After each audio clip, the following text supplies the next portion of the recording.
Can you hear me?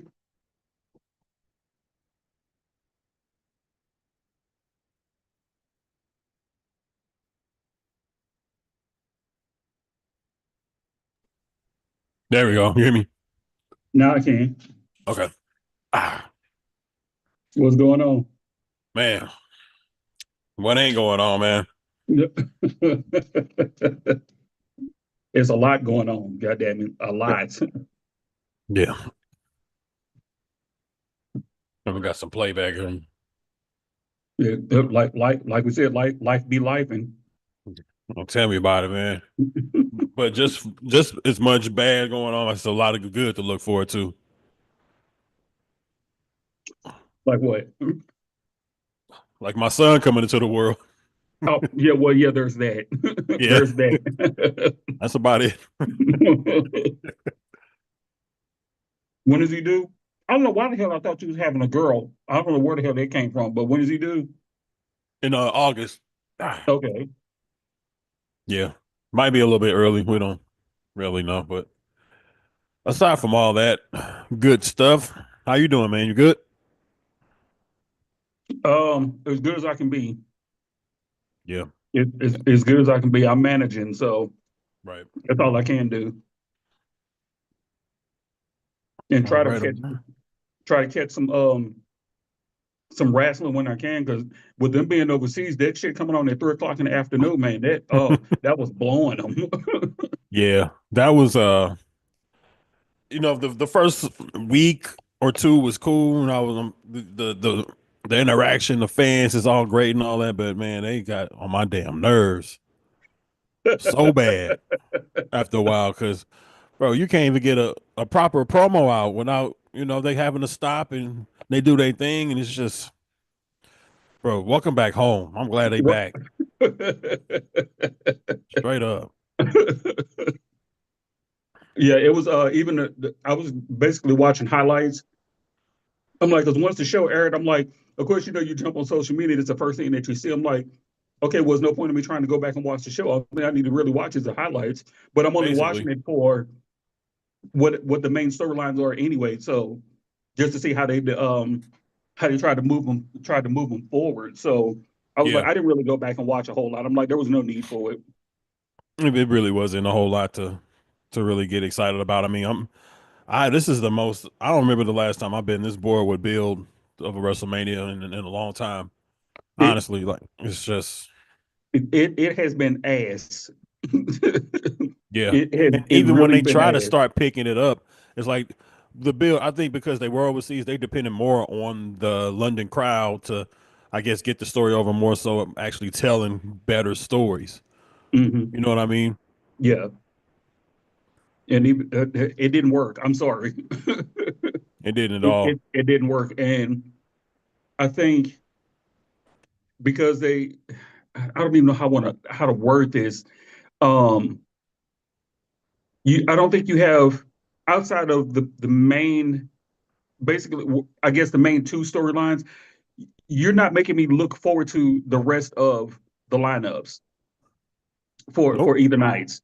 And then they kind of cooled off with Jay and Walter for a minute, but then they just kind of heated it back up again. It's always hilarious when you get one heel that takes out like a tag team or a brother duo. That's always funny as shit to me for some reason. So it's like, wait a minute, he kicked both y'all ass? Just that one dude?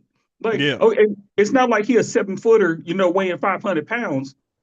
Walter's like what 6'2", 6'3", maybe 225, 250 now. I Like think being him and Randy about face to face. Oh, okay. Yeah. So yeah, about to say. So you had that one medium-sized dude. You took out both of the Usos, former tag team champions. Really? It's like, okay, I guess whatever. Excuse Hey, me. Then I so people complaining talking about that they couldn't break the zip ties. I'm like, well, it's not like like you put. It's not like they got a Bobby Lashley build. Like their game has never been strength and power. So if they got zip tied or even handcuffed to a rope, well, yeah, they're gonna be there because that's not their game. That's not what they do. right. So We don't expect them to be. That's not their gimmick. That's not that's not expected. exactly. So it's like I was like, that was some dumbass comments. But here go my hot take though. Damn it, I had two of them. I Let's had go. two of You them. still got it. Go on. So the first one is with Jay, and there's been a lot of backlash. So, oh, the wrong person won the Rumble, blah blah this and blah blah that. But how did the wrong person who checks all the boxes not win the Rumble? You may not like Jay, but he does check the boxes. The one thing that everybody always talks about, well, if they're over with the universe, well, he's over. Literally, he's over. Yep. He's gotten better on the mic. He's not great, but he's gotten better. Yeah. His in-ring work has still used some work. It probably needs some tweaks here and there, but his ring work is his ring work. I'm like, It's solid. It's solid ring work. Yeah. exactly. I mean, we've had worse be champions. Like, and don't get me, I was the biggest Stone Cold Mark, period. But guess what? As Steve got older and the injuries that came about with his the way he had to keep changing his in-ring style, guess what? He was just kicks and punches. Basically, and Brock That's too. Yeah, that's all he was kicks and punches. Punches. Brock was kicks and suplexes for like 5 years straight. Just saying. Yep. Yep. So it's like, what do you complain about his moveset? Y'all built a whole career, and this is what Cena's been talking about that he only had 5 moves. Well, if you look at it, pretty much every wrestler only has about 5 moves when you work in the WWE. Yep. Basically. You have a 5 move set. So And you can see it coming too, especially like depending on the spot of where they are in the match. Like mhm. like when you finish see shoulder block, twist out power bomb, and you can't see me and all that. Yeah. Yeah, you Yeah, know when it's when it's coming. coming. Yeah. So it's like you talking about that, okay? And he's the number one merch seller. So if he's checking all the boxes, how did the wrong person win the Rumble? Because it's been flat. Do what? I say probably because it's been so flat. I mean, but they kind of picked it back up again this past week. They picked it back up again. Right. Monday was super exciting. Monday, yeah, it was good. I was waiting for when they was gonna bring his brother in. And you knew that was gonna happen, especially after he smacked the dog shit out of him too. So Exactly. When he they brought his brother he in, smacked the dog shit out of him. yeah. I thought it was gonna be his son that they brought in, but they brought his brother in. Either or was good. Yeah. Either or was good. Especially like the far as the visual that they had. Basically, yeah. Yeah. That visual of him bleeding, Gunther choking him out. Yeah. Mm-hmm. And then the promo Gunther cut, telling him if you keep on coming, WrestleMania is going to be your funeral. Yeah. So this is how I think that match is going to play out now, because we still know that Jay's probably going to still end up winning. Jay's going to take a hell of a beating in that match. Right. He's going to be beat down to the point where it looks like he's not going to win. Yeah. And then all of a sudden, he's going to blow the comeback, and then he's going to win. And then you're going to get a whole stadium of 40. What did I say the numbers was? Like 40, 41, like 42,000. No, I got it more than that. It's going to be. No. They gonna pipe the numbers, y'all. They gonna hike them up. Right, yeah, they're gonna overhype it just like they did 100,000. WrestleMania 3. No, TJ, I don't know if you saw my video that I put out a couple days ago. WrestleMania is not sold out. It's still not. Nope. Nope, it's on Either both night. nights. It's not sold out. What? No, Well, no. with the way that they probably slashing people for these tickets. But here's the problem though. It's on Easter weekend. Yep. It's in that's right. Vegas, Yeah. and the tickets are astronomically high as a giraffe's ass. Mm-hmm. I don't understand the theory of why they tickets are so high. Like, Like, who are they selling to? This regular. Hey man, I go to work and I enjoy watching wrestling fans. Like, who you selling tickets to? Yep. I saw it. I just kind of saw it, and I was like, wait a minute, let me go back. Let me go look real quick. And I saw how they had it set up and what have you. And it's like, yeah, both nights still have about 2,200 tickets left. Oh wow, That's crazy. Now, one of my other videos that I put out, WrestleMania sells it. Vince McMahon was always, this was his thing. WrestleMania sells itself.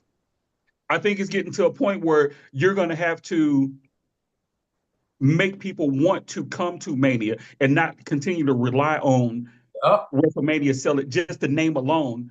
Selling the pay-per-view. If that did I even say it right? Yeah. If that makes any sense though, you just can't rely on the fact that it's WrestleMania that is going to automatically sell out, because you gotta put some. I guess you would say some interest behind it.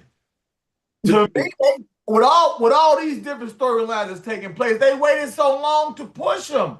Like, come on already. Yeah. WrestleMania, this the longest that is taken for Mania to build. Like, what has it been, 8 weeks since the it's been a drag.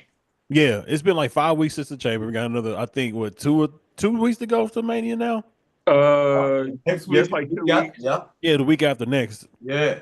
So to keep some of these stories interesting is, I understand the challenge, but is, I don't know.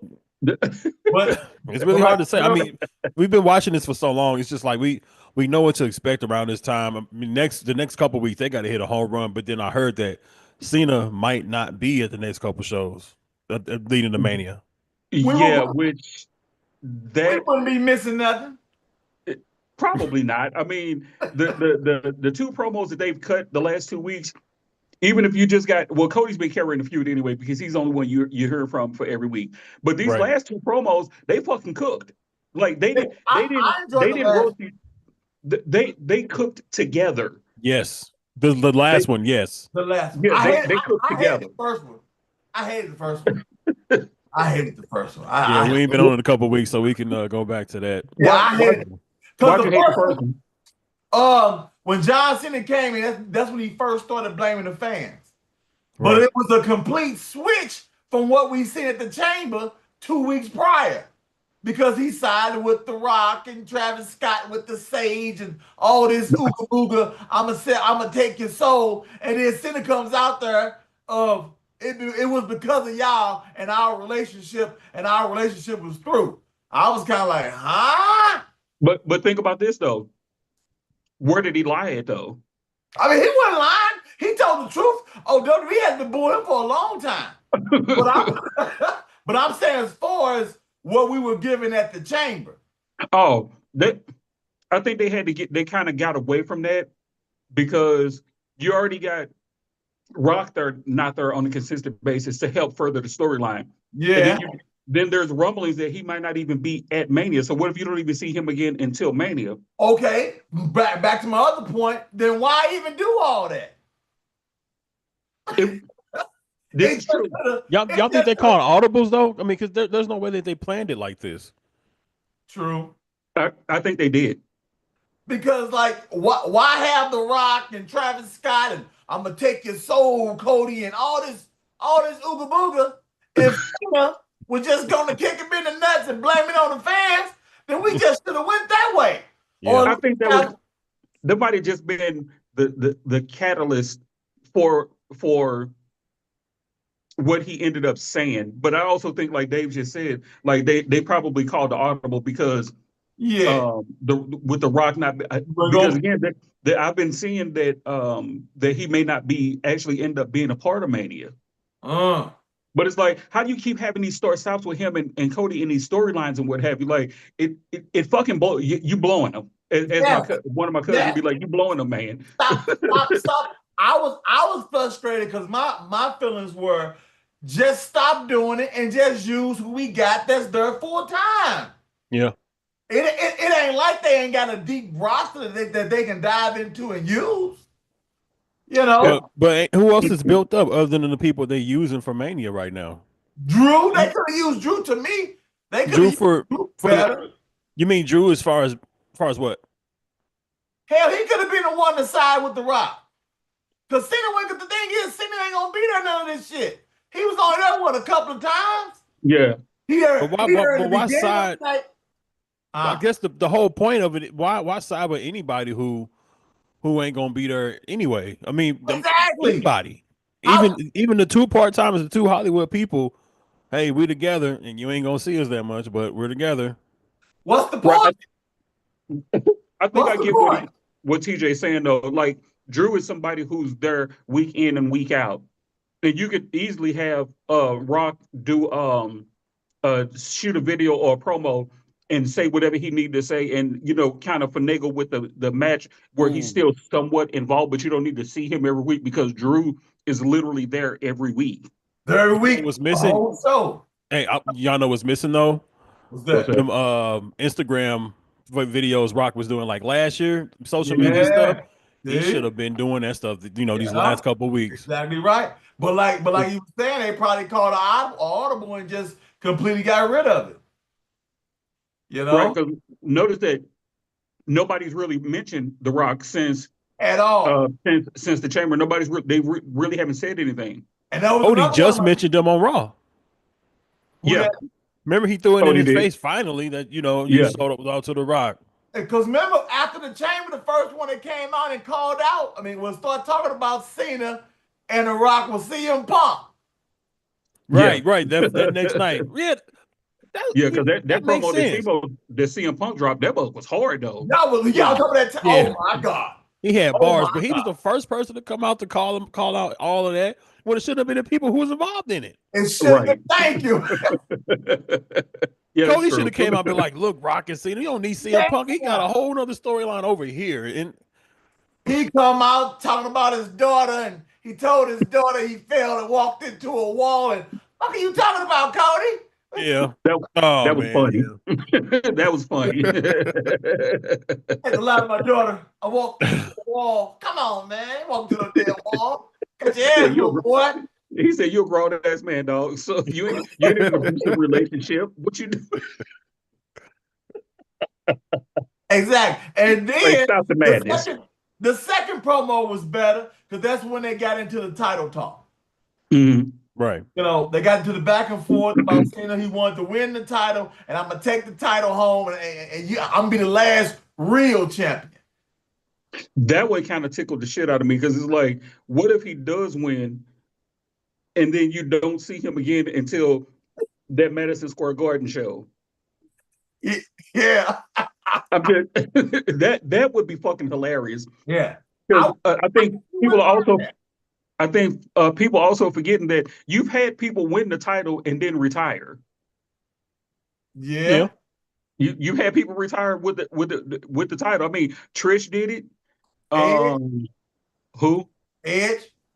Yeah, basically, he was still champion. Give or take, he was still champion. I mean, he had to surrender it, but still, and yet he still retired as a champion. So technically speaking, Edge is still the world heavyweight champion. That's all I'm saying. So that version of the title, right. That version of the title.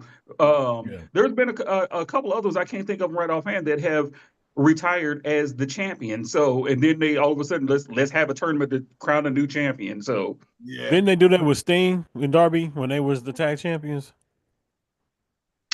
They fought the Bucks. Yep. Yeah, they did. Yeah. Mm-hmm. They fought the Bucks. Yeah. That's AEW 2 years ago when I was watching. 2 years ago. We got. I keep telling everybody we got to save the real AEW. Yeah, because I got. Excuse me.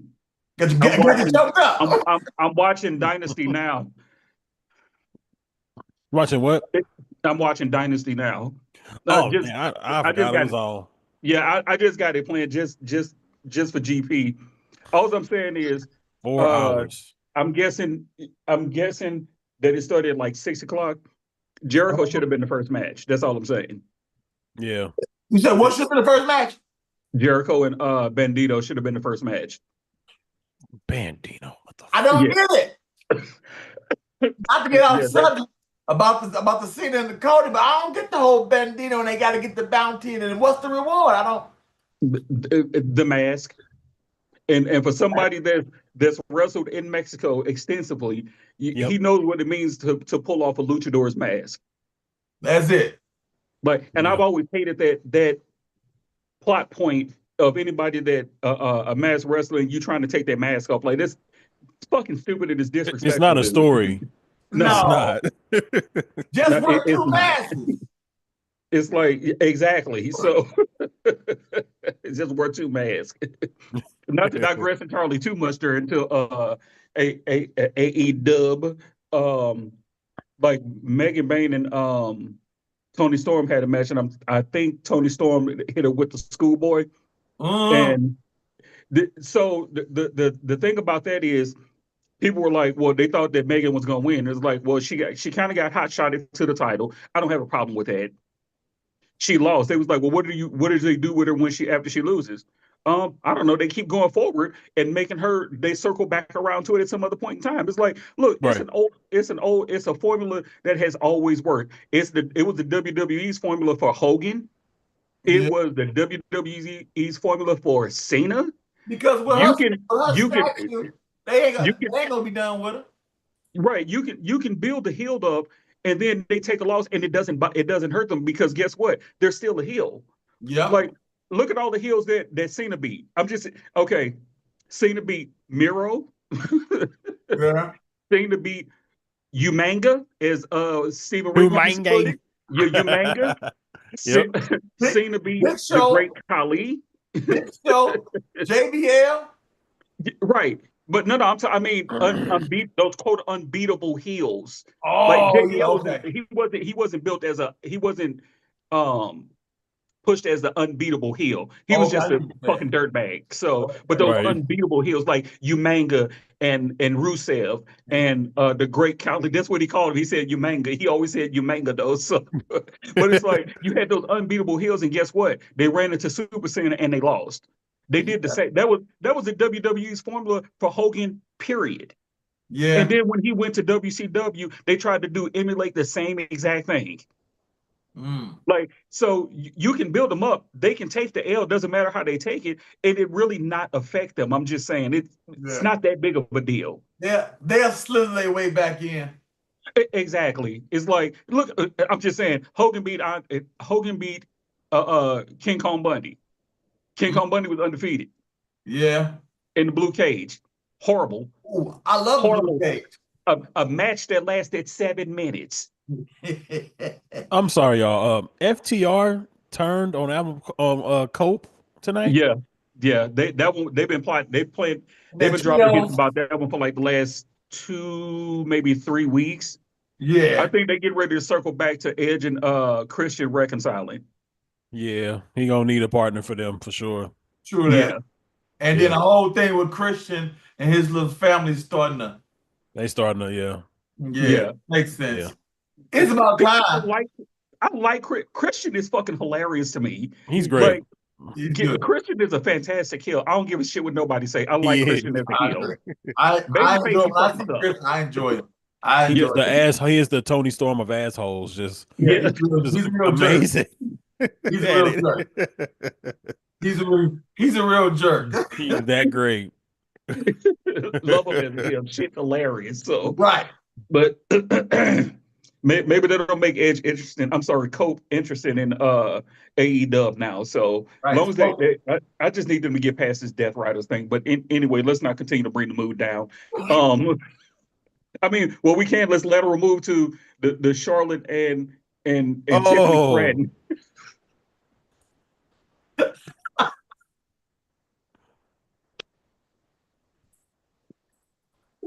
Next on the agenda. Next on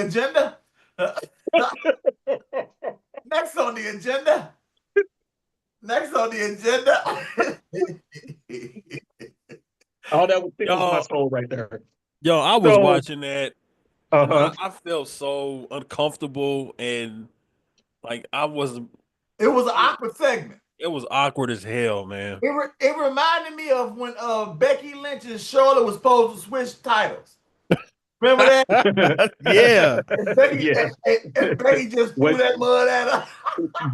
during the draft when they Uh-huh. when the champions switch shows, so they just had them hand each other the belts. Yeah. Like, that was Becky just so threw that mud at her. stupid. It was stupid. It was stupid. It was I stupid. think They had real heat in that little exchange though for a little bit, didn't they? yeah. So quick question. Yeah, they had me. Did both of y'all see the promo? Between Charlotte and Charlotte Tiffany. and Tiffany. Yeah. I think. Do you think that for the first time that Charlotte was actually shook as far as the cutting the in-ring promo with the heat that she was getting from the crowd? Go ahead, TJ. I'm gonna say something after. I think she played into it more so than being shook. Because Tiffany was on the road, the crowd was so much behind her. It's like anything that Charlotte say was gonna get overbooed anyway. So why say anything? Yeah. You know, but like you just said, it did come off as though that crowd was eating her ass up though. Yeah, and that's the thing with Charlotte. She is sensitive to the crowd. She like to act like it don't get to her, but it does. It does, especially like overseas. It's even more so. Yeah, she get booed here, but over there, look at what happened. She crumbled. Yeah, so it to me kind of came off a little bit of both of her playing up like, damn, if I try to say anything, they gonna eat my ass up. They kind of behind Tiffany, so I'll just say little meaningless, stupid shit, you know. That picture is hilarious, by the way, behind you. Oh, you like that? Yeah. A little Cody crybaby, okay. I saw that and I damn near pissed on myself. I laughed so hard. I was like, "Yep, I need that." But yeah, I thought the same thing too. I was like, "Did Charlotte just get shook, or did she just kind of play up being the heel?" And it's like, "Oh, so y'all just not gonna let me talk? Okay, I'm gonna just let y'all go ahead and keep riding because they needed Tiffany needed that more than that helped Tiffany more than it hurt Charlotte." Yes, that's it. I agree. It made her look good. She needed that for a change, because that first promo and then that in studio where they recorded earlier that day. Ooh, like she ate ass up. She ate ass up. She little sistered the hell out of Tiffany. Yeah, she did. She did. She ate up. Yeah, so she needed that one. She needed that. I know. I see a lot of stories that was thrown around yesterday about how they went off script and that whole thing. Yeah, I think they did. It felt like they went off script a little bit because they both took shots at the end. I was like, ooh. Yeah. Then Charlotte was like, Kyra's been in my DMs. Yeah, I was like, oof. Because Charlotte, I forgot what talk show Charlotte was on that she was talking about her divorces and she was crying and stuff like that. She was on Sherry Shepherd. I watched the clip of it, and it's like, I mean, I like Charlotte. I don't give a shit what nobody say. I like Charlotte. She's better as a heel than a babyface. Yeah, I don't like when natural heels try to be fucking babyface. It does not work. Yep. But again, she was kind of touched on some things where everybody has an opinion and nobody knows anything about her life except what they think they know and what other people put out. So it's like, yeah, I think she actually admitted that, like, the shit does kind of bother her at times, but now she's kind of more comfortable where she is now, especially with everything that's happening or that has happened. She's more comfortable now, and it's like, okay, fuck it, it's just gonna be what it is. You gonna hate me regardless, so just lean into that shit. You ain't right. You ain't never gonna get away of someone either not comparing to you, comparing you to your father. It just it's never gonna go away. Anybody would just accept it. Basically, it just is be what it is, man. You know, what old boy had came out, Denzel Washington's son, and how he was saying, he was like, man, I didn't really want to tell nobody that was my daddy. You know what I'm saying? Yeah. I didn't hear about that. Be an actor, huh? I didn't hear about that. Huh? He said he didn't want nobody to know who his dad was because he knew how things would be perceived, that they would say that he was a nepo baby. Yeah, and he's a good actor. Yeah. Now I gotta look it up. Yeah, but But I can feel like I ain't gonna tell nobody that dude my daddy. Yeah, and like I mean, I had heard the name, but I never put two and two together that was his son and what have you. Yeah. And I was watching John David Washington. David, yeah, okay. Yeah. I was watching the interview of something of his that he was doing. I think it was when he did one of those crazy ass movies. I forgot the name of it, but I'm like, wait, that's Denzel Washington's son. Yeah. And in the interview, he said he didn't want nobody to know that was his dad because he knew how it would be perceived and what have you, because they would think that he was only getting a shot because of who his father was. Yeah. He definitely looked like his mama. He don't look like Denzel. Yeah. I'm just saying, I'm looking at him like, but I don't see it. That's just a thing, though, man. I think that comes along with the territory. If your father has done anything within the industry that you want to kind of travel, it comes with it. Yeah, and it's like, and people crack me up like, y'all. We've had this conversation before. Like, y'all hate nepotism, but in the same token, we live by nepotism. Yeah, it's like, okay, nobody can help what family they're born into. Exactly. We have no control over that shit. So you're gonna hate somebody because they were born into a certain family that has stature or created a lane and a legacy. Like, you can't hate that shit. That's fucking stupid. Like you said, you hating on something that they ain't got no control over. He can't help it. So who their parents is. That's also like that's also like with O'Shea Jackson Jr. Like he kind of felt like it was going to be the same thing, and he was like with Straight Outta Compton, he was like, if anything, Cube was harder on him than anything else. Like, he put him through more rigors to get the part than he did anybody else. Yeah, you playing me, right? Right. My son is going to play me. So let's look at the bigger picture of how this is going to look and how it's going to fucking play out and what people will think. Well, and it was exactly what it was. But in the same token, it was like, oh, okay, well, it makes sense that Ice Cube's son would play him. Right. But well, my thing is, Lil Easy should have played Easy E then. The fuck? I always said that. I don't know how that didn't happen. Exactly. So, Burger, look. Right. But with Charlotte, how I look at it, it ain't like she out there messing the day name up. Right. you got some people that take a legacy that they people have built and just destroy it. Run that mug right into the mud. So everything my daddy built and just destroy it. You know, she ain't destroying it. As well, so there you go into the thing, and you can put the whole bloodline within that.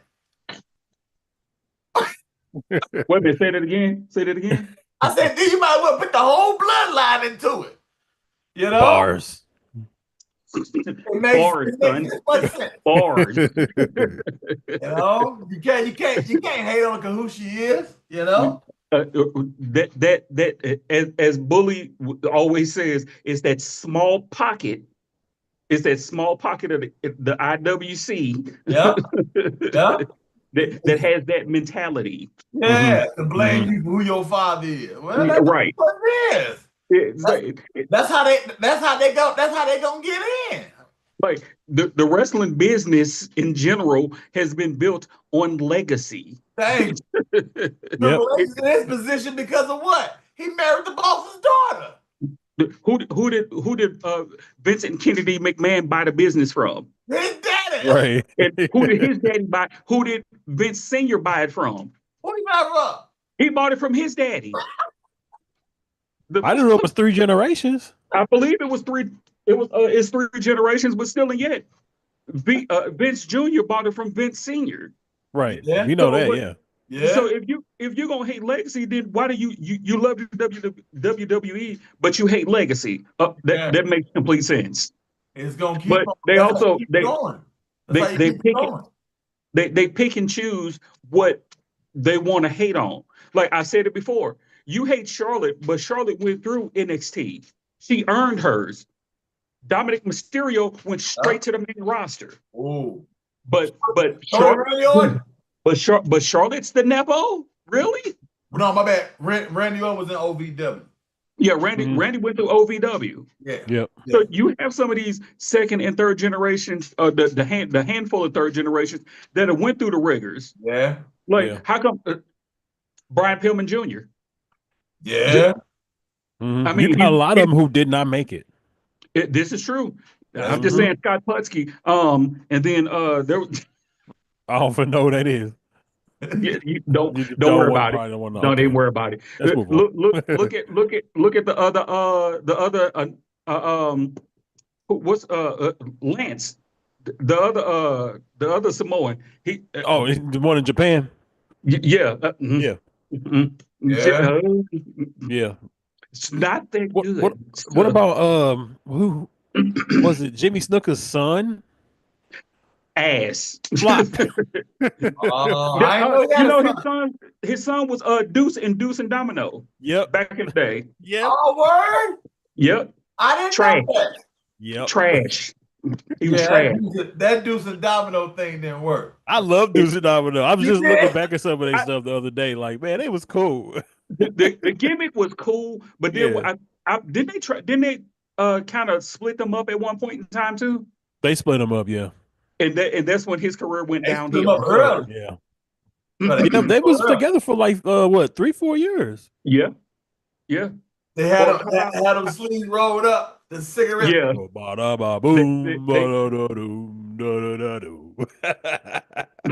The gimmick was dope. Had the grease gimmick going on. So or how about Meat, aka Sean Stasiak? Oh, yeah. I remember. Oh, the 90s, good times. They named that grown man Meat. I'm just yeah.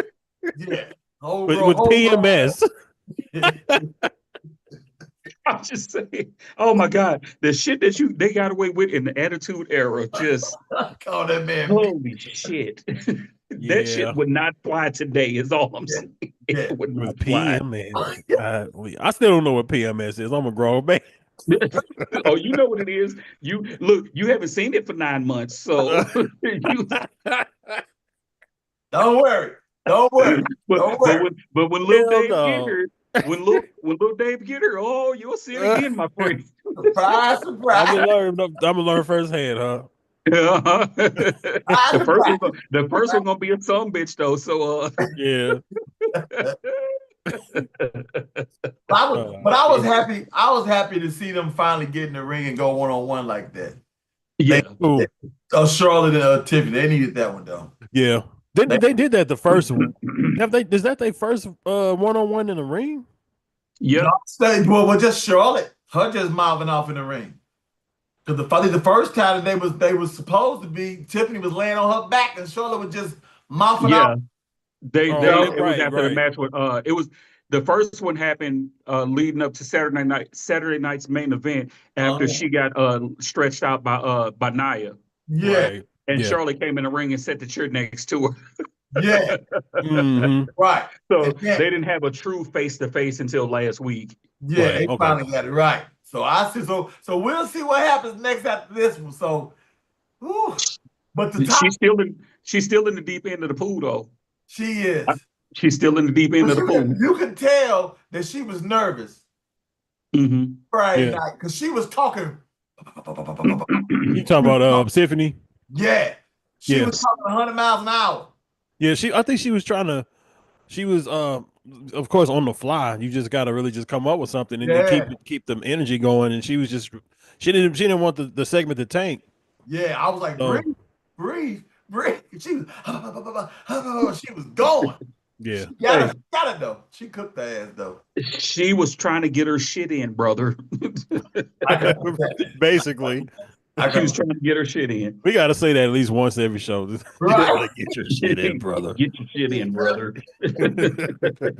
So, how do y'all feel today actually going down the road of Damian Priest and Drew McIntyre after Drew said he deserves better? So, I think it's gotten better now that they got a little bit of story. I see where the story really comes from now. I don't know if y'all seen on SmackDown how Damian Priest really went back into their history. Like last year, I really forgot how much they did face each other, but I didn't see it as a long-term thing to face each other at Mania now. But then it does all come together with how they kind of tied into, because how Drew, how Damian cashed in on him last year, and then how Drew was facing Punk a lot, and then Damian, he was kind of in the middle of it, and Drew, he was facing Damian Priest in a lot of those matches, for the title rematches and everything. And it's like I forgot all about that stuff because I mainly remember him versus Punk, but then eventually it became mainly Punk and Drew. Yeah, I mean, the Royal Rumble, right? Royal Rumble, he eliminated him, and then the Chamber, he eliminated. And then it just played into that. So it's like now makes sense. It makes sense now. It makes sense now. Makes sense. It didn't make sense at first, but since they kind of put everything back, it makes sense.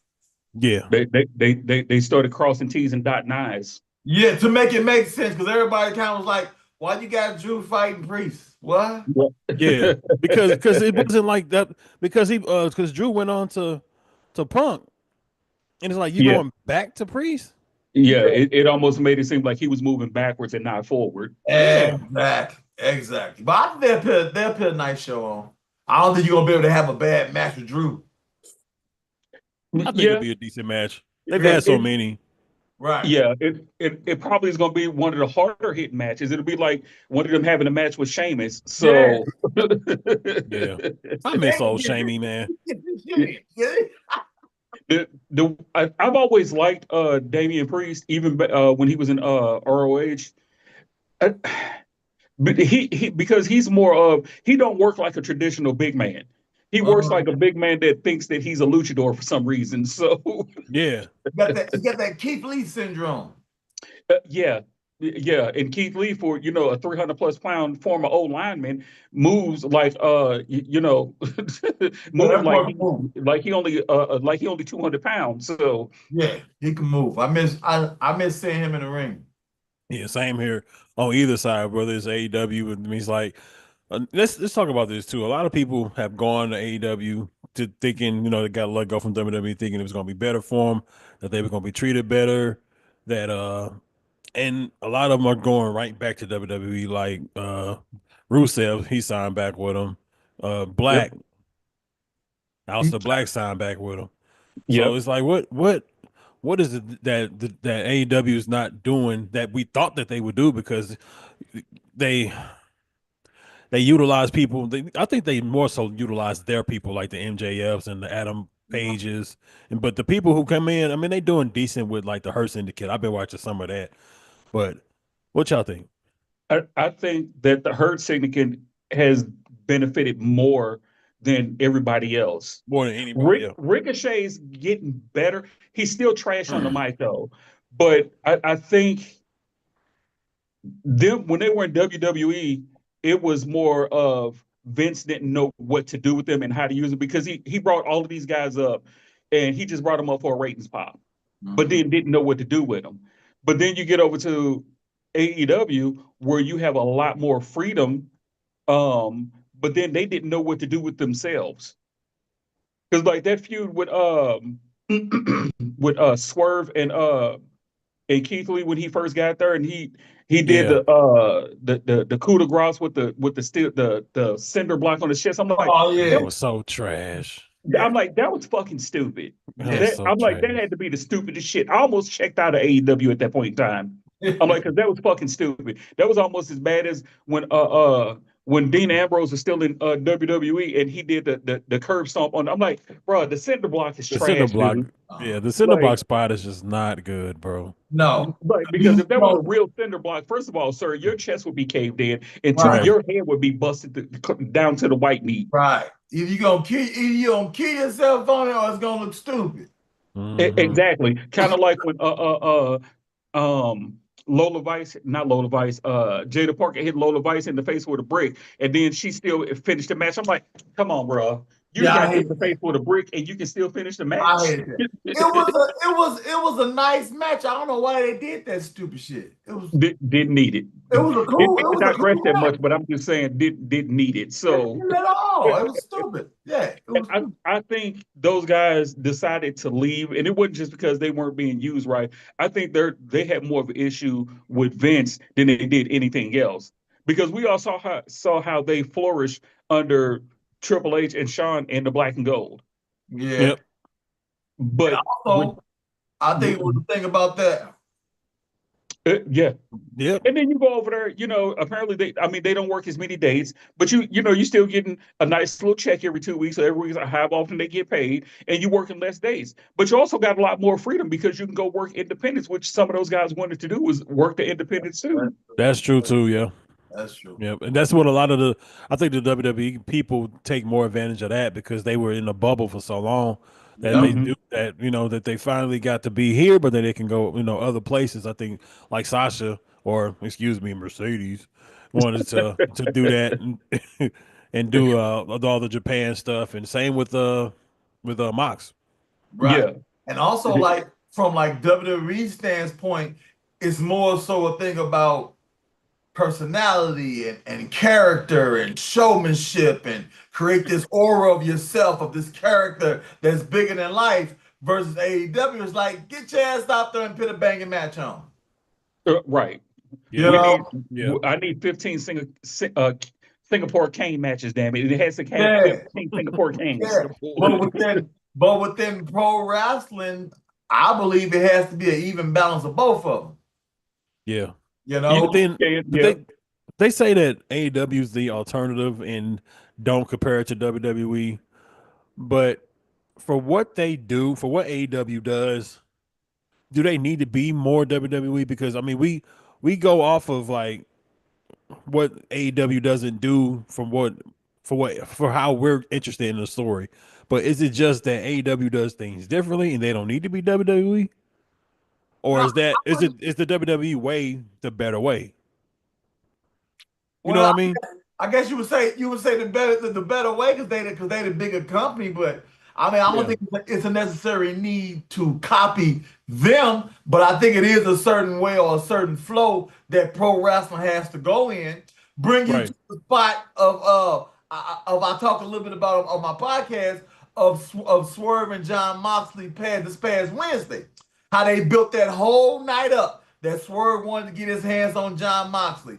By the end of the night, they escalated because they interjected Adam Page into it, which put it on a nice high. They jump Swerve backstage, puts it on a nice high. They drag him out to the ring, put it on another high. William Yuta puts glass in a bucket and goes out to the ring and put it on high. They pour the glass in the ring, and they Claudio powerbomb Swerve on it, and Swerve rose up like the Undertaker, stood up and started laughing. It was the stupidest shit in the world.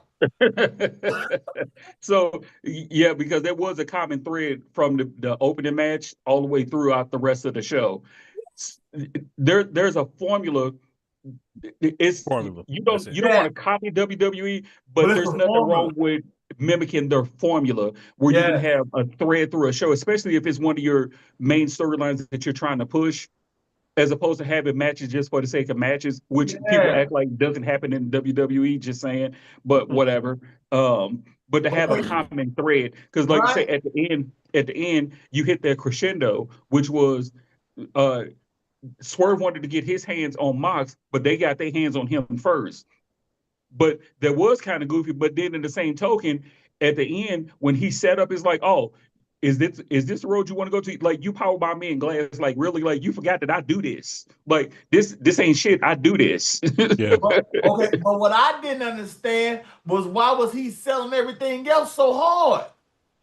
He was selling the punches. Shafir kicked him in the back of the head, and he said he was selling it all.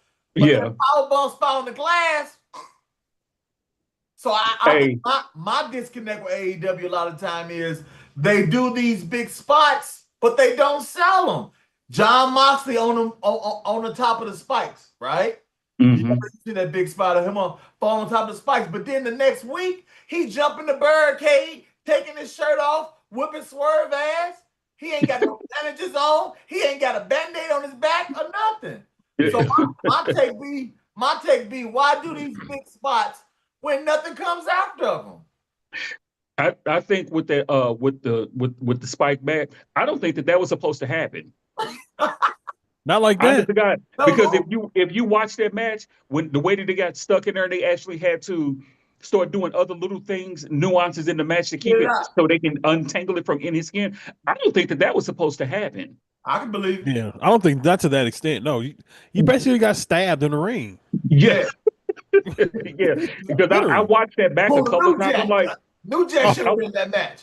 I was like, I don't think that was supposed the way that it, because if you see how like everybody else started doing something else and Yuta was like, no, he looked at the ref, he's like, no, it's like fucking stuck for real. Like the look on his face to the ref was like, fucking do something because this shit is stuck for real. I don't We think that was live, supposed yeah. to happen. Yeah, we live, so we got to get this shit. It's back. Okay, but by that spot happening, why not next week have him come out bandaged up?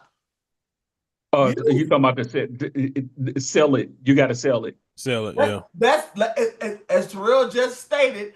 Not copy what they do, but it is a formula to pro wrestling. Things work in a certain formula. When we sit down as long watching wrestling fans, we can call out what's going to get ready to happen because there's a certain formula to it. Yep. Yeah. I'll be watching wrestling. I'll call my next spot. My wife would be like, "How you know that?" I said, "Oh, just from watching wrestling for so long. It's a formula." Yeah, because WWE has a formula. Yeah, like you can always tell when they're getting ready to go to commercial. Yeah. How do you tell when they get ready to go to commercial? Something happen outside the ring. Right, Something you throw them happens outside the ring. Somebody goes outside the ring. Never fucking fails. No, Also, never fails. WWE has a formula. What do? Every show opens up with a fucking promo. There you go. Everybody got a formula. Yeah. But I liked it the way Wednesday, how they set everything up. That spot with Willow in the ring of her taking that bump, that was it was escalating. I just didn't understand by the end of the night when they beat the sleeves off of Swerve, why he rose up and started laughing. I was completely He did that because he was like, yeah, is it like this the best that you can do? Like, you also forget that I do this. Like, this ain't shit. I get that. I don't know. Maybe it would have went a different way. That's the way he rose up. Like it was a horror movie, you know? Hey, but what did y'all think about that house call that he gave to Marina Shafir though? How she saved Moxley from buddy, when you get a chance, pull that up. He was going for the house call. He took the Marina shoved Mox out the way and she ate it too. Yeah, like, bro, she took it off. She ate that one. Yeah, took it off. She's a soldier. She's a trooper. Yeah, buddy. You know the two words that come to mind when I think of Willow. I can think of a few, but what? Fluffy and juicy. I just love her. No, for real. Like, I really think she's great in the ring. I hope that. What are they doing with her now? Is she a part? I think I've seen her. Is she doing stuff with Moxley and like on the babyface side? Yeah. They've kind of moved her into as the female to offset Marina Shafir. Gotcha. Okay. So they kind of interjected her into that. Yeah, they need to have a match. Yeah, and then Moxley gave her the Death Rider, right? Yeah. Last week. Yeah, he got ass good. Yeah. He did. He planted her ass too. Marina ate that house call. Oh, he planted Willow. I love Willow. I do. She too. Seemed like she'd be a lot of fun to be around just in general because her personality, her energy is just gonna be the fuck up here the entire time, and she don't let shit bother her. Yeah. I could definitely use her, somebody like her in my life right now. All the shit going on. Basically, just right here. Just get a pep talk or something. Jeez. Right. Exactly. Yeah. I know, but AEW to me is moving away from, I guess, the original way of how they was. It's becoming something new. I just don't know what yet. But it's definitely becoming something new. They are starting to turn the corner a little bit. Because these last couple weeks of Dynamite, I would say probably the last 4 or 5 weeks have actually been good. I haven't been checking out, kind of flopping in and out like about a month or so ago. Like I'd have it on in the background while I'm playing MLB baseball. Just saying. So they had me Wednesday. You know, I just hated the way the show ended, but I was, I was following the whole show, and they had me hyped until no, I can't stand a no sell, man. I never got into it with guys and something happened and they get up. I never liked when Hulk Hogan used to Hulk up. I was gonna say who the only person to get away with no selling other than Undertaker and Kane. Oh my God! I hated when they used to do it with the Fiend. Oh my God, I used to hate it. But here's the thing though, with Kane and Undertaker, their characters were built to do that. Right. Supernatural. Yeah, their characters were built to do that, to kind of no sell. Man. Hogan's character wasn't built to no sell. He just no sold you, brother. Goldberg. I like with Gold, not too much with Goldberg. He no sold a lot. Yeah, he did no sell a lot, but that was kind of his gimmick also too. Like that was it. Part of his gimmick was the no sell. I'm scared that they gonna overdo that with Braun Breaker. No, they're gonna start doing that with Logan Paul. Oh, I'm going. Oh my God! Oh, Monday night. Why you do that? Why you Monday do that? night? I did it, man. Why you do that? Monday night. He had to take his glasses off for it. Shit. Y'all have a good night. Here we go. Just go ahead and get it. Go ahead and get it out, TJ. Go ahead and get it out. Go ahead, brother. Paul. I love Paul. This fucking actor. You're an actor, man. You're a fucking actor. He ain't a pro wrestler. How you gonna be standing over AJ Styles? The phenomenal AJ Styles. The one and only AJ Styles. Come on, man. I seen that shit. And I'm like, man, you know what? Fuck, I don't even want to watch WrestleMania, man. Fuck, I'm out. I'm gonna stop paying for the next month. Watch the night he not on. Just we don't know though.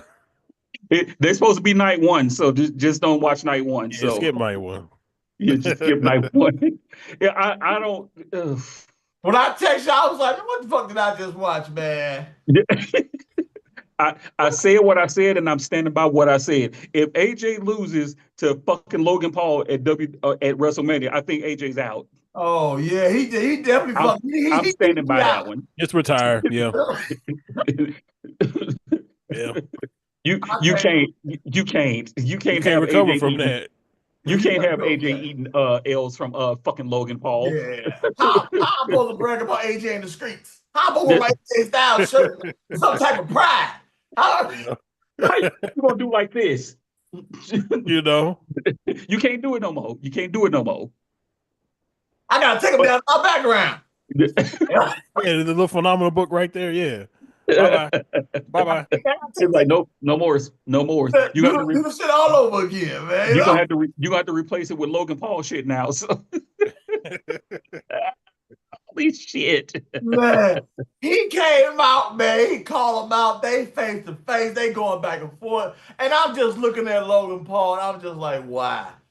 I'm like, there ain't nobody else on the whole entire WWE roster for fucking AJ Styles to work with. Now, AJ deserves better than Logan Paul. He deserves better. You know what? I think we all know Logan. He's good, right? I mean, I know we play around, but he's decent at what he does. Yeah, he's athletic. He's not good. He's just athletic. Yeah, he's athletic. I'll get a son of a bitch athletic. That's about it. Okay. Would you say he's like the Shane McMahon of right now? No. Yeah. Shane McMahon? Yeah. And here's why. High spots. That's what I'm saying. He's there for high spots. The shit that they hate in AEW, that's what Logan Paul is. He can get away with it. He can get away with it because it's on WWE TV, and we all know that WWE doesn't. No, it's perfect. It's perfect. It's WWE. They do no wrong. They have no botches. No, they have plenty of botches, pal. But okay. Yeah, I can see that. Okay, I see what you're saying. Yeah. Yeah, he'll be in the high spot. So him and AJ more than likely gonna have a high spot at the match. Basically, yeah. Like I just saw something a few minutes ago where what match did they just have at Dynasty? It was shit, I forgot who it was, and it was like somebody was like, "Oh, that's not wrestling. That's gymnastics." Sir, Was first it of Osprey all, or something? I think it was Osprey and Kevin Knight or whatever his name is, Knight, Yeah, the that's night it. match. So it's like, oh, that's not wrestling. That's gymnastics. I said, sir, you do realize that pro wrestling in general is fucking gymnastics, right? Hell yeah, especially these days. It's like it's pretty much all gymnastics. I was like, and furthermore, I was like, did you not see the Ray Phoenix match on Sunday? On Friday, did you not see his debut match with Nathan Frazier? I'm like, that was literally the same fucking match. I'm like, so if you're gonna say that this is gymnastics, what the fuck was that? Yeah. Don't get me wrong, and I like Ray Phoenix, and that was actually a really fucking good match between Ray Phoenix and Nathan Frazier. That was a good match. Yeah. But guess what it was though? Yeah. It was fucking gymnastics. He was a bouncing ball. But I think you can get away with that more so in WWE versus AEW because so many people do it in AEW. Yeah, that's true. WWE, we do still got some hard hitters like Sheamus, in the WWE and Drew, and Damian Priest. You got some hard hitters, but AEW, everybody bouncing ball. Yeah. It's like playing racquetball over there, What do you say? They ain't got enough meat over there. They got to put some more meat on the roster. Yeah. So when you got pop powerhouse Hobbs wrestling, what's his name? Hologram. Wow. Look, if you're gonna put Powerhouse in there, if he's gonna be, I need them to be bumping. They need to bump their ass off of him. Yeah, exactly. I did not get when he was fighting Hologram, whoever had that one. I'm like, why is Powerhouse House fighting this guy? Hey, that's like when remember when they had Dark and Dark Elevation, and Lance Archer was pretty much the MVP of both of those shows. Yeah, he was out there. When I say that them little dudes was bumping their ass off of him because he was just tossing their asses. Yeah, he was. That's how the little guys should. The little vanilla midgets should be bouncing for the big guy. That's how when Brock Lesnar had the matches with the smaller guy. Yeah, we were just talking about that. Yeah, it ain't gonna be like no competition of power. You gonna like you say, you gonna bump. You gonna bump your ass off. Speaking of that, I just watched the match with him and Daniel Bryan from. Oh, that's a good one. Was the 2019, 18? I think it was 18. Man, when I say I forgot how entertaining and good that match was, and how Daniel Bryan fucking bumped for him, and what have you. It was like, dude, that was a good ass match. that one with Bryan that Brock Lesnar did, and that one with AJ, there was some good ass matches. And then the one, remember, 19, was it 2019 with Rey Mysterio? I actually went to that Survivor Series in Chicago. Oh, he did Brock and Ray? Yep. Oh, okay. Okay. And remember when Dom was in the ring too? Y'all remember that? I don't remember. He dragged Dom into the ring, didn't he? No, he gave him an F5 or something like that. I have to go back. It's been a minute, but I remember seeing that because War Games was the next night. Okay. Yeah. Yeah, I remember what you're talking about. Yeah, they bumped their ass off of him. So anytime you got the meat in there, the little guy's got to bump for the big guy. I'm sorry. Yeah, you can't have the big guy like you say falling around taking all these punches and kicks, and it don't look right. So guys, what y'all think about this? I'm kind of disappointed with I'm a little bit in the middle about the whole favor being revealed. What y'all think about that whole thing? I enjoy it because it actually matched up with a Raw that CM Punk and Paul Heyman was on, I had caught it online. Somebody had posted of him saying that one day I'm going to walk down the aisle with you at WrestleMania with you in the main event. And it was kind of cool how they kind of connected those two together of that being the favor with Paul Heyman. That's what I'm saying, yeah. And Paul Heyman standing there crying and all that was, I'm like, damn, Paul Heyman that man is dedicated. Ain't he, man? I say, my God, that man was method actor.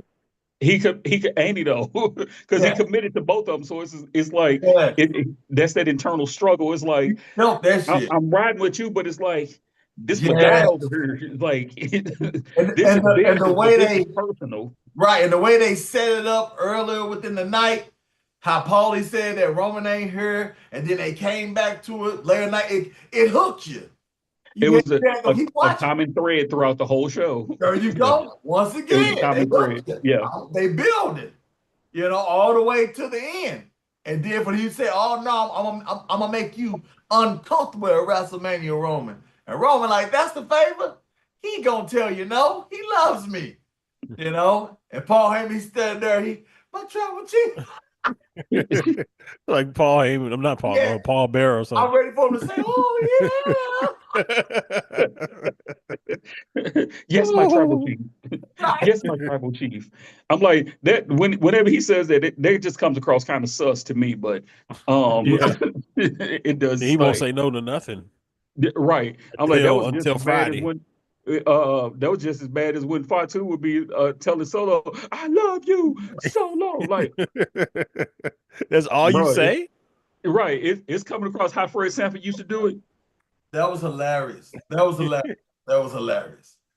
it was funny though. He was that boy. The walrus was crying though. That shit was hilarious. It was hilarious.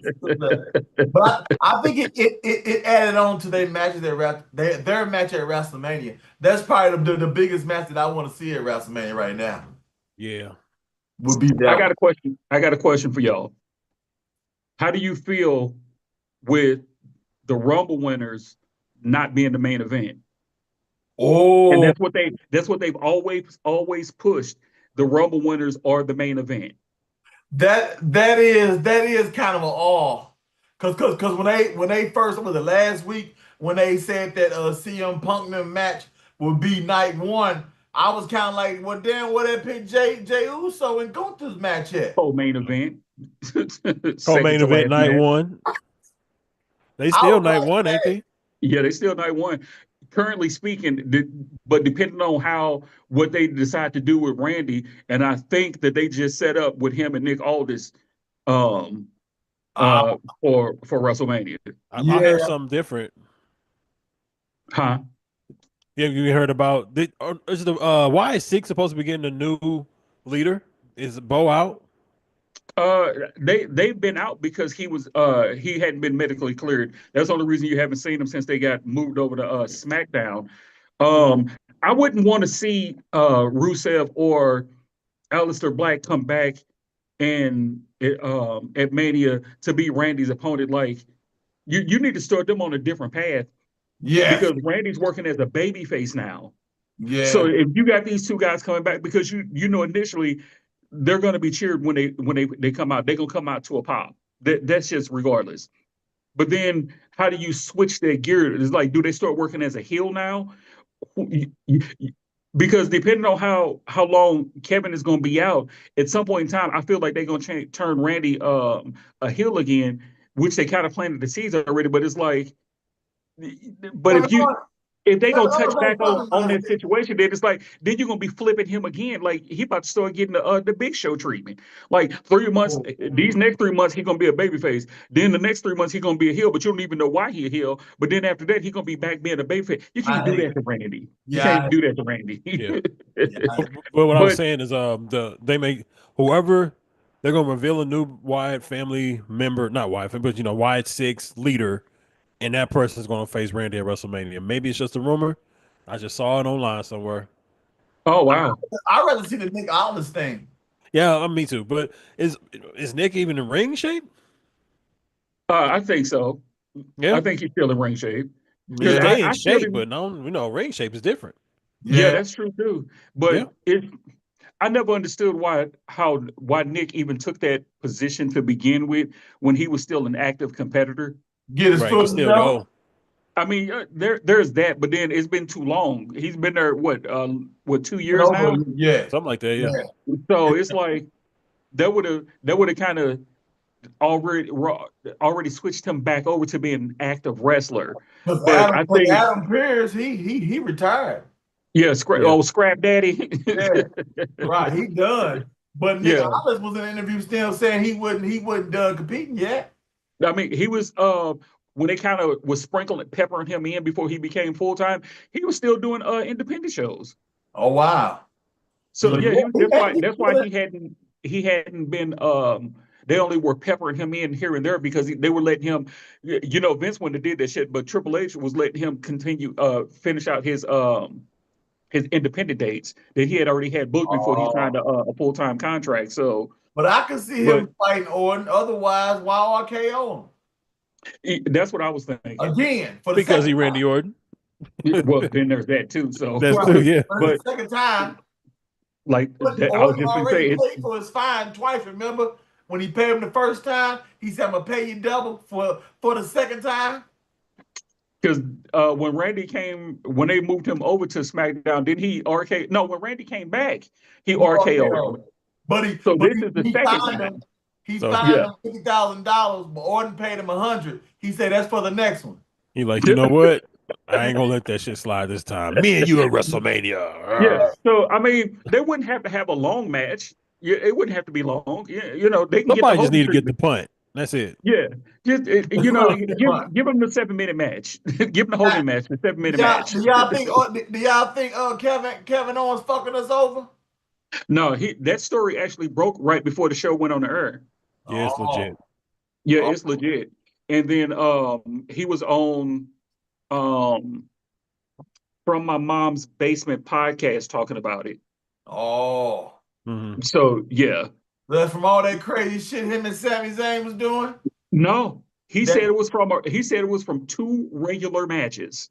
Oh wow! And he was like, he said, oddly enough, it happened in 2 regular matches that it's stuff that he's done a million times. And he was like, you would have thought that the crazy ass matches with Cody, with Cody and Sam, he was like, no, but he still had those matches because they didn't think it was that bad. Or they didn't know it was that bad because he wasn't really showing no signs or something to that nature. I caught a piece of the interview that he did on that From Your Mom's Basement podcast. I'm like, damn, that's kind of fucked up. That's interesting. Yeah. He had took at the end of that Cody match on that ladder. That looked like that hurt. That was a dope spot. Yeah, that boy was folded over like a pretzel for about 10 minutes. So, but then for storyline purposes, though, wouldn't you want your opponent to be, I mean, I know it's legit, but wouldn't you want him to be messed up so you can mess him up some more? Basically, because I saw that somebody was like, "Oh, he's just playing him." I was like, "Here's the thing, WWE formula. If he was just playing him, and he came out to the ring." And, they kind of was 2 ships passing. It was like, okay, well, whatever. I can't do nothing to your neck fucked up. KO would have jumped him in the back. Yeah. To further the storyline. Yeah. WWE formula.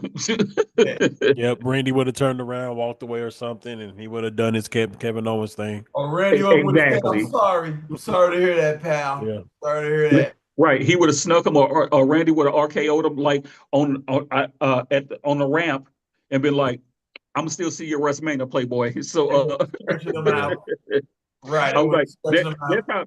When again, WWE formula. If it was a setup, the heel would have attacked the babyface, and they would have not just walked. One be in the ring, and then the other one walked to the back, and what have you. Somewhere either out there or in the back, the babyface would have attacked the heel. I mean, the heel would attack the babyface. Right. But it's just a formula.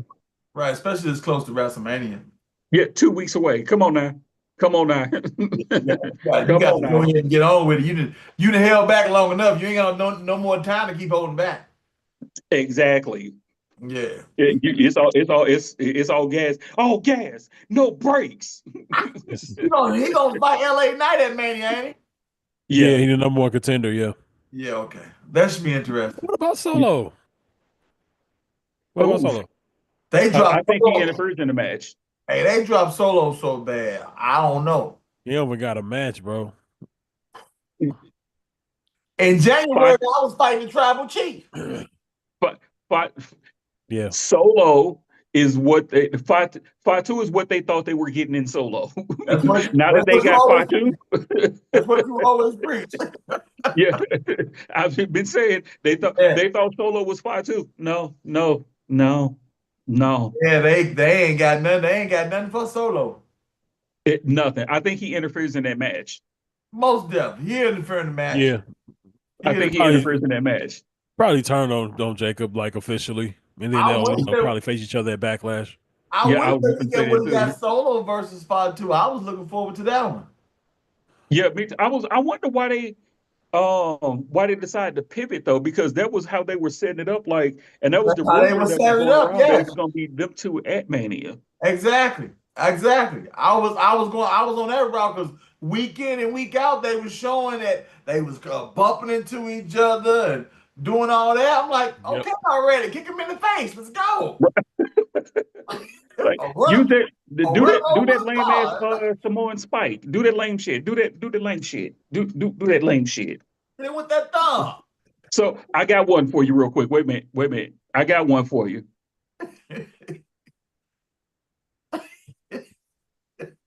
So I saw that somebody has said. Let me pose another question to you. Okay. What is your definition of a transitional champion? A champion that's just there to it's pretty much like a relay race. You just like passing the baton to somebody else. There are means to get the championship or somebody else. Yeah. How long does a transitional champion hold a title? No longer than a week, month. a week. Give or take. A week, a month, give or take. That's a transition. What? Just breathe. I saw this post. This slapdick said that Oh, Cody Rhodes was a transitional champion. I scrolled past it at first. I What? came back to it. I say, wait a minute. And this is exactly what I said. I said, wait a minute. you just couldn't help yourself. I couldn't. I couldn't. I say, literally, I said, wait a minute. I was like, did you just type that Cody Rhodes is a transitional champion? I'm like, no transitional champion holds the title for almost a whole calendar fucking year. I'm Yeah. like, a transitional champion has a title for a week, maybe a month, tops. Yep. I Yep. was like, and it's nobody that they're pushing. I'm like, it's always somebody that that's kind of unexpected to win the title, Yeah. like a Jinder Mahal. Like Like nobody was Ambrose. expecting that. Yeah, like Right. nobody was expecting that. Nobody's looking for them to win the title, but somehow you put the title on him. Like why? Like we all know why they put the title on Jinder Mahal. It's because they was going into the India market and they wanted to push him as the face. Whatever's He whatever. denied it, but you know it's true. We know what Right. it was. We know what the Yeah. play is. It's just like when they had the little tournament over there when they started doing the Saudi shows, and the guy that's part of MXM or whatever the modeling dudes, why they Yeah. had him win, and Your then boy whenever they went Mansoor. over there, Mansoor. Oh, yeah, yeah. Mansoor, Yeah, my sword. Yeah. Cody or gonna be they champion 374 days come WrestleMania. exactly. So I'm like, or when they were using him, and whenever they went to the Saudi shows, they put him over. I'm like, that's some transitional shit. Yeah. I'm like, Cody has held the title for almost a calendar year. I'm like, and you said that's transitional. I was like, you part of that microwave generation that uses terminology that you have no idea Yeah. of what it means. No. Got That's no clue. I won a championship on at the pay-per-view on Sunday. I'm losing to come Monday night on Raw. Right. Kane. I, I was just going to say it. Just going Kane. to say that. Kane won it on Sunday and Yep. then lost it back on Monday. That's a Exactly. transitional champion. You're right. Yep. It's just for that pop of that night, and then it's back off of you. Exactly. I mean, yeah, exactly. It's just for the pop of the Transition. night, and to create some shock and add a layer to the story. I'm like, Cody's Yeah. not a transitional champion. Chris That's, I was Jericho like, on Raw. huh? Chris Jericho on Raw. yeah. Yeah, yeah. Yeah. I was like, The Miz when he beat Bobby Lashley. Yep. Yeah. It's a bunch of them, even in the lower card. Yeah. You just do it. You just kind value. of do it to try to shake things up a little bit, but then you put it right back on the other person. It's like, come on, man. I was like, you. I was like, you must be like. With I all said, the you must hype, be. with all Yeah. the hype that's around one Cody Rhodes. Right.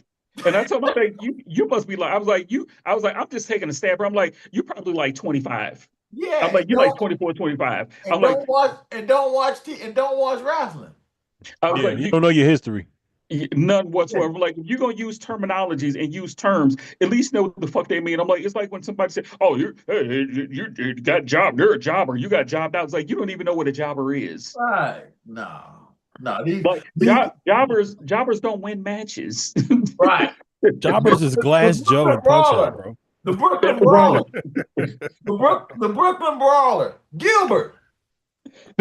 Barry Horowitz, Iron Mike Sharp, those were jobbers. Oh, no. And they was good at it, damn it. They was proud of it. They wasn't nothing to look down upon.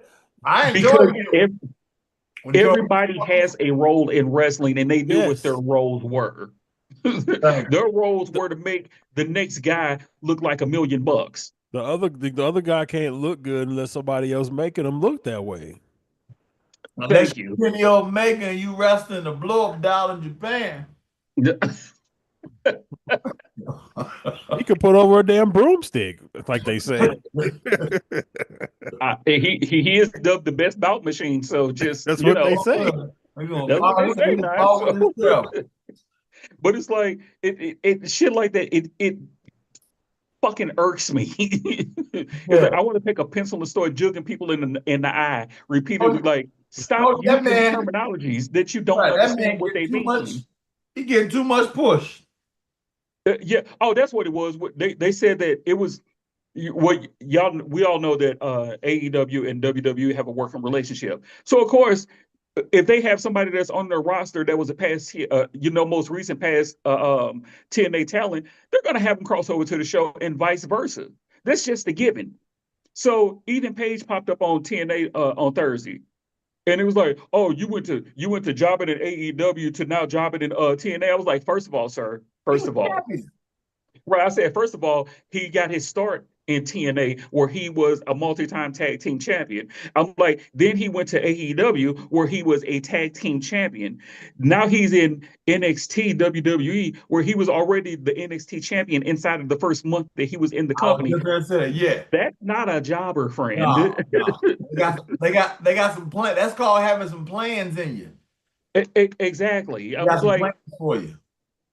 So, you jobbing at AEW? Like, what? Hey, speaking of AEW, why confusing?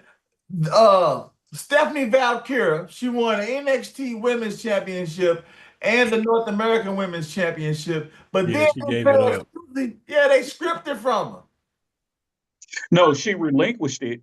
She relinquished it. But here's why though. We've seen this before. They're trying to keep her looking strong as the NXT Women's Champion. So she don't take a pin. Yeah. Yeah. So she don't take a pin. Need a pin. Yeah. Right. Because she's already lost a couple matches since she's been there while they were pushing Julia. But all they gonna do to her, what they did to Keith Lee, remember when he won both of them championships, he relinquished one, and then the next time he had the title match, he lost the other one, and then they pulled him up to Raw. Yeah, I don't think they're gonna move Stephanie just yet. Mostly because she's still working on her English, which has gotten extremely better since she's been in NXT. She's picked up English really well. Okay. Mm-hmm. I was sure one of them. I think that Tuesday. I was like, what? I think the Julia injury was a blessing in disguise because I think that they're starting to realize that they probably should have been pushing Stephanie as opposed to Julia. They're going to tamper Julia's style a little bit and bring it down some. Like, you can't do all the shit that you was doing in New Japan over here. Like, we need you for the long haul, and we don't want you for the long term, not the short term. Yeah. So they're going to tamper with her style just a little bit, kind of like they did with Asuka. Yeah, kind of bring it down a little bit. Yeah, bring it down a little bit. Right, you ain't no Jeff Hardy. He was special. Yeah. Right. Oh shit. or Darby. Darby look crazy. Wherever Darby is Darby coming back to AEW? Who knows? He on the side of Mount Everest somewhere. That's what I'm saying. Who knows, right? Who knows? He camped on it Mount Everest. I've been hitting y'all with a lot of questions tonight. I got one more, and then I'm tapping out because I got to get up early in the morning. I got a 2.5 hour drive to my first customer in the morning, and it's pissing me off already. So, okay. So in the pantheon of tag teams, where do you place the Hardys? Top 5. Top 3. Ooh. Yeah. I love me some Hardys. I love me some Hardys. I love me some Hardys. Yeah, yeah. And some APA. I love some APA. I love some APA. Okay, you got one more. You said 3. 3. Those are your top? Oh, yeah. Hardys, APA. Who would be my other one? It probably would be the Usos or the Douglas. I love some Usos. I was happy to see them back together over there a couple of weeks ago. I also enjoy LOD too. So they may be in top 5. Now that I'm starting to think about it. I like the Steiner brothers. Yeah. Okay, top 5. Top 5. Top 5. Okay, so the Hardys are top 5. Top 5. Top 5. Okay. Top 5. We're going top 5. We're going top 5. So you're basing that decision on your fandom and not actual quality of matches and feuds. Fuck yeah, we'll go with my fandom. Look at this.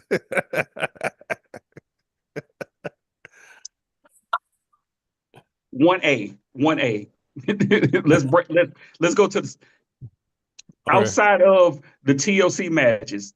Give me another Hardy feud. Oh. That does not involve the Dudleys or Edge and Christian. Oh. You mean like as a tag team? As a tag team. As a tag team. Oh, nothing single. Oh, I love when Hardy was going up against Undertaker, but that would be a tag. And that was 1-on-1. Outside of TLC's Edge and Christian and the Dudleys. Ooh. Thank you. Conversation's over with. Thank you. Thank you. Thank you. Wait a minute. Thank you. No. We can't eat like that. There's got to be somebody. Damn. You got to think too hard. No, here's why I asked. Because no, okay. Yeah, you know he's right. I'm reaching. The 2-man power trip when Triple H and Stone Cold was together. That was pretty good. Yeah, that was good. They beat the shit out of It wasn't like it wasn't significant. They beat the skin off of the Hardys though. They really did. They beat the skin off of them. Yeah, Brock Lesnar beat both of them. So hell. But so here's why I asked, because like both of y'all just said, that was what my guy's retort was. He was like, "Oh, Hardy's a top 5." I was like, outside of TLC, and I was like, outside of the TLC matches, I'm like, and there are a few there that doesn't involve Edge and Christian and the Dudleys. I'm like, give me one other memorable feud, whether they were in WWE or TNA. Yeah. I was like, give me one. No, you're right. Like, and the first thing he stand out so much, just that I guess the history and the shit that they did together. Their heads are hung on the TLC matches. I was like, I like the Hardys. I'm like, but they're not in my top 5. Sorry, they're not. I like the Hardys. I was like, and they're not even one of two of the most decorated tag teams in wrestling history. Period. Legion of Doom, Dudleys. Yeah. Period. Oh, Dudleys there. With the Steiners a close third. Yeah. Yeah. I can see that. I enjoy what was that when the Undertaker and Kane when they was a tag team. That was Destruction. They beat the shit out of well, shit, they beat the hell out of everybody, just like APA did. So. I enjoy APA them too. Ron Bradshaw, I enjoyed them. Yeah, see, based on actual fandom and not accolades is all I'm saying. So no, you're right. You're right. I'll be fanning out. I mean, don't get me wrong, because whenever the music hit, oh, shit. you do it. Just saying. My guy said that Matt was in there getting his ass whooped, and the music hit. Jeff stopped at the top. He showed me for a quick second. He did it. And then they said the same thing with Jay. They said Jay coming in to make the same. He got to stop the dude. It's like, bro, Right. doing the running. You could have been her second sooner if your ass didn't have to yeet. You over trying to get you over getting your shitty in. When Jeff first came back getting his ass whooping, Jeff run out.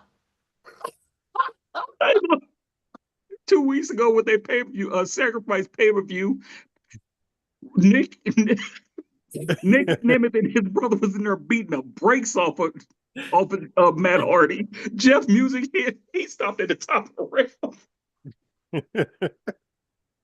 I was like, dude. He said, "You got a boogie, man. You got a boogie. You got." Get the shit in. I say, dude, if my brother did that, I'm stabbing you in the ear when we get in the back. In the ear. I'm here getting my ass whooped and you're here trying to get your shit. So who number one tag team of all time? LOD. It is and forever always will be the LOD. Yeah. LOD. Period. Because nobody, even the Hardys, when they came back at that one Mania, with the pop that they had, it was not an LOD pop. You cannot put you could put LOD's name on the marquee outside, and it's going to sell out. Yeah, I don't think you can say the same thing about the Hardys. And then they got that. They also had a big generational thing where they was going through a couple of decades. Yeah. That's I mean, true. granted, the Hardys have been through a couple different generations here now. So, yeah. But they kind of hang. They do kind of hang their heads on those matches and them ladder matches and stuff that they had with Edge and Christian and the W's. LOD just beat the shit out of everybody. Yeah. Wherever they went to, they just beat the shit out of everybody. Yeah, that's what they known for.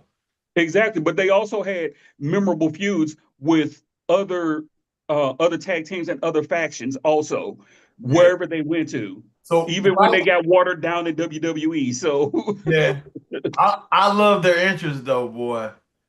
They had a mean ass interest, boy. Wait, which one are you talking about? Or are you talking about Sunny? Are you talking about the Iron Maiden with the Iron Man, or are you talking about their WCW thing, or are you talking about the WWE thing? Like the late '90s one, probably. Yeah, when they had the big metal spikes. Okay. When they used to come out with Sunny. Yeah, it was hard, boy. If you heard that music, it's like, shit. Did y'all see on AEW when old boy Leon Rush and Action Andretti came out with the pillows on their shoulders like LOD? Pillows? Like if you don't get y'all little cotton candy ass on somewhere, they jackets looking like they had fucking clouds or some shit in the shoulders. It was goofy as shit. It was just goofy. It was goofy. I said, take that shit off. Take that off. Like you are not Road Warrior Animal or Road Warrior Hulk. So at least put the real pads on. Right. They would have been too heavy for them. You know they little. They small. They small. You remember Hulk sold power drivers, dude. So those are big boys though. So right now in pro wrestling, I know you said you had to go. Who was the number one tag team do you think from all pro wrestling? Nobody pushes tag teams. That's the problem. True. Because to me, my highest tag team is still the Usos. They kind of was on a high. I was really enjoying when they was doing the Uso Penitentiary. That was kind of my favorite. That was my favorite version of them. Yeah, that was my favorite version. I didn't care for them too much when they got with the bloodline shit, but when they was Welcome to the Uso Penitentiary, that shit was hot. And that's when Jay started to develop his character. Yeah, they was started to stand out more. Yeah, they was good. They was good. But like you say, nobody don't really push tag. It's sad that they don't tag teams ain't really pushed their hard in wrestling right now. And I'm trying. You just posed a good question yourself. It's like really, what tag teams do you actually look forward to? Like, I kind of liked the turn that I thought that we were seeing with the Street Profits, but it's kind of like they kind of just fell. They did all that, but then it feels like they kind of just fell right back into. You wanna know why? Batman is only good as the Joker. When you ain't got nobody, it's always gonna be a fail. Why the hell they changed their music to that trash? Yeah, I'm not feeling that. Why? It's the same dude who sang the Solo Sokoa song. Is it? I would it all. Look at this ball. Look at this ball. Look at it all. That same dude sang that song. Like, why? They could have just left it alone, maybe just slowed it down, chopped and screwed it or something. They should have just remixed the song. Or just chopped and screwed it. Or they could have just pulled the scene and kept the same music. That would have worked too. Only thing you did was change your demeanor. Right. But you can change your demeanor, but keep the same music. But who do you give them to work with? They're just gonna be beating Pretty Deadly for the next couple months. Who knows, man? Right. Or Humberto and them. Right. And I was gonna say that too. It'd be Pretty Deadly, then it'll be Legado del Fantasma, and then they'll probably beat the Machine Guns again, and then probably move on to beating Gargano and Tomaso again. So like the same 5-6 teams. Yeah, exactly. That's why they should get rid of having 2 fucking titles for tag teams. 1 title, and they can bounce between shows. Yes. But they also really don't have a whole lot of true First of all, they don't have a whole lot of true tag teams anymore. Like, it's all makeshift tag teams. But I don't know how much either one of y'all watched NXT or NXT UK, and even NXT. Where the fuck is Gallus at? You mean my boy Wolfgang and what's his partner? Yeah, I'll tell you where they at. They on the new show NXT Evolve. That's where they at. They on Evolve? Yeah. Man. Exactly. The show on Tubi? Yeah. I was like, what happened? Who did y'all piss off? Who did y'all piss off? Like, or you not being able to translate to the States? Like, what? What happened here? Like, where is Evolve located? Is it in the UK? No, it's over here. Oh, okay. I don't know. Yeah. It's I don't know where they film it at, but it's stateside. Probably Florida somewhere like everything else. Yeah, basically, probably. So, but yeah, I was like, and I've been looking. I was like, wait a minute, where the fuck is Gallus at? Then I saw a commercial for that show. I'm like, did I just see Gallus in the? Did y'all move? Really? Y'all brought up Pretty Deadly, but not Gallus? Like, really? It's like, y'all didn't piss somebody off. So y'all didn't piss somebody off. That's the only time you get shitted on like that. Right. It made somebody mad. It's like, but yeah, tag teams just don't.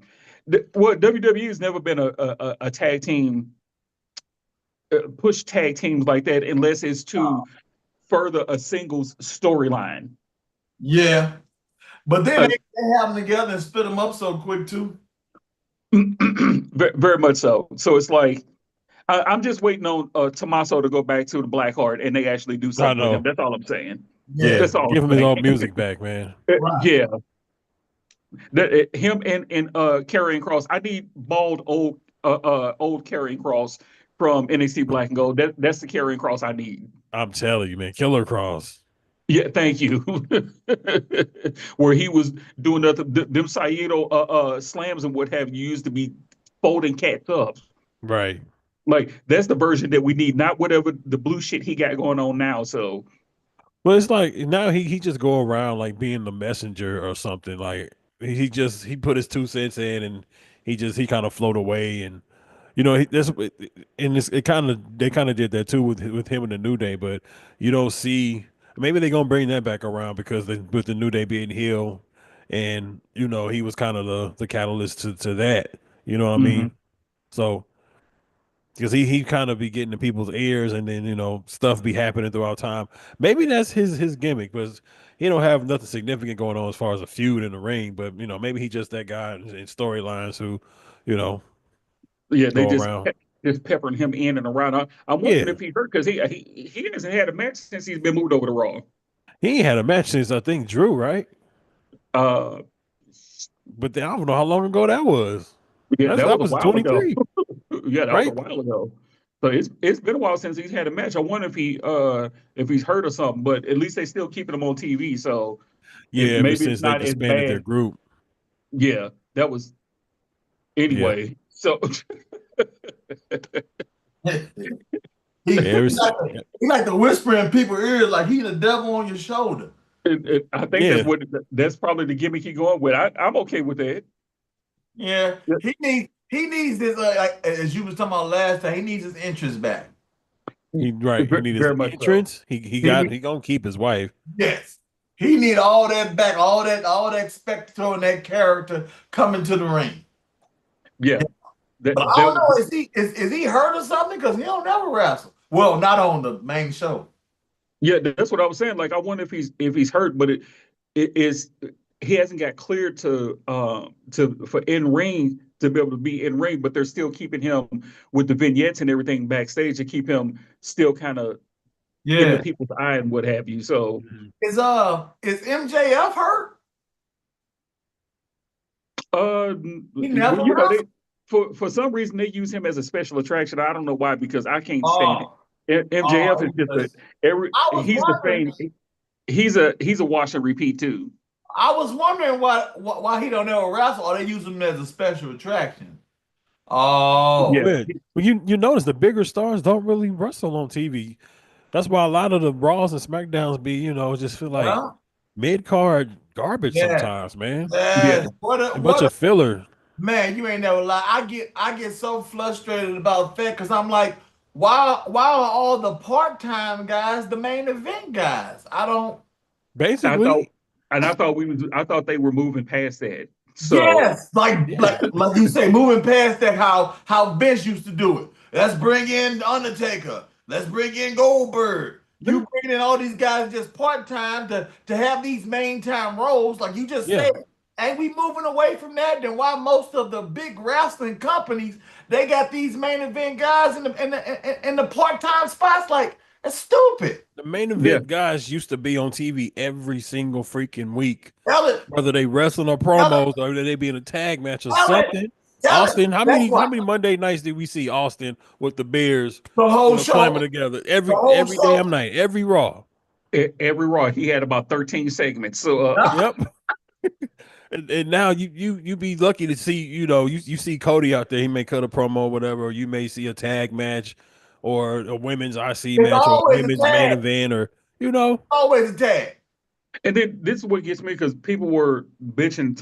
I saw people that, of course, they're gonna always have something to bitch about. It's like, oh, well, when's the last time he didn't wrestle? I was like, first of all, I was like, your heavyweight champion doesn't need to wrestle every fucking week. He's not supposed to wrestle. He's the heavyweight champion. Right. Your champions and your main eventers are different. Exactly. I'm like, they don't need to compete every week. I'm like, when Austin was champion, I'm like, he did not compete every week. You saw him, but he did not compete every week. Yeah. Exactly. I'm like, when Rock was champion, I'm like, he did not wrestle every week, but you saw him every week. Or you saw him every other week. in a segment or an angle or something.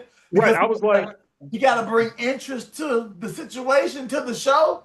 The 742 times that Triple H was a champion. You saw him. He was always sprinkled throughout the whole show. He didn't always compete, but he was always on the show, though. But like, guess what? When he did every time. It was a whole lot around his match when he did compete. When he had the Iron Man match with Chris Benoit on Monday night, when he had that, I think he had a good match with RVD, a one with Kane, as champion. But they was having some good, like you said, main event matches that meant something. Yeah, he was. And then and I hate that folks don't want. I was like, it was the same thing that Vince was doing with Brock. He treated Brock as a special attraction. It's like, you gonna see him, but you only gonna see him once every month or once every other month or some shit to that nature. Why? Because he's my special attraction. He's my champion. I don't need him to compete every week. I don't need him to compete every week. Do you think AEW can afford to do that? They don't have nobody. They don't have nobody of that caliber. Nope. Yeah. They have nobody of that caliber. I always say, when young as MJF is, I think that he would need the in-ring experience. He need to be in the ring every week. So I would think so, because I seen him on the indie show a few months back, And I was confused because I was like, so he wrestling on the indie show, but not on the AEW show? Yeah. Confusing. I don't know. Because the thing is, granted, Tony paying these men and these women a lot of money, okay? Yeah. He ain't paying them no $10 an hour, all right? Oh, what did Cena say? I make billions. I make millions for billionaires. See that? And you only took money from their kids. If I'm paying you, Terrell, if I'm paying you all this money, Terrell, to be on my show, I'm gonna be like, yeah, Terrell. So you be wrestling on Dynamite, and you gonna be wrestling on Collision, and you gonna be wrestling pay-per-view. And I'd be like, don't worry. That doesn't work for me, brother. Pick one. Pick one where I'm gonna lace up the boots. The other ones I'm just gonna be sitting in catering. So just so you know. That don't work for me, bro. I gotta get my proteins up. Right. But then you gotta at least come out, take a promo, do a promo, take a bump, and then wrestle on the third one. All right. The first night you give a promo, second night you gonna take a bump, third night you gonna wrestle. That I can do that, brother. I can do that, brother. Anyway, I'm bowing out now. So good night. Yeah, and it's getting late. Y'all got anything else? Anything else at all? Y'all good? I think I got both of my hot takes in, so maybe we'll reconvene next week. We'll see what happens tomorrow night. Is Cody gonna be up there talking to himself again? PJ, real quick, them damn UK shows, yeah.